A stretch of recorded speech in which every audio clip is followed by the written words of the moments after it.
भाजपा आमदार सुरेश धस यांनी अजित पवारांना पेनड्राईव्ह दिलेला आहे आणि या पेनड्राईव्हमध्ये घोटाळ्याचे सर्व पुरावे असल्याची माहिती सूत्रांनी दिली आहे।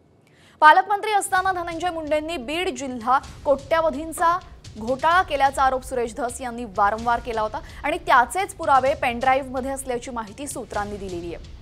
मात्र हा पेनड्राईव्ह देत असताना सभागृहामध्ये एकच शांतता पसरली होती। त्यामुळे या पेनड्राईव्हमध्ये नेमके कोणते पुरावे धस यांनी दिलेले आहेत याचीच चर्चा सर्वत्र सुरू झाली आहे। ते बोगस पैसे वगैरे उचलण्यात आलेले होते त्या मुद्दा उपस्थित करायला लागल्याच्या नंतर अजितदादांनी सांगितलं लेखी पत्र द्या। मी त्याचे संपूर्ण लेखी पत्र तयार केलेले आहे, परंतु या जिल्ह्यामध्ये आत्ताशिक 73 कोटी रुपये बोगस उचलल्याचं मी रात्री जाहीर केलंय। अजितदादा राज्याचे मुख्यमंत्री, राज्याचे सार्वजनिक बांधकाम मंत्री, राज्याचे प्लॅनिंगच दादाकडे आहे, त्याच्यामुळे त्यांच्याकडे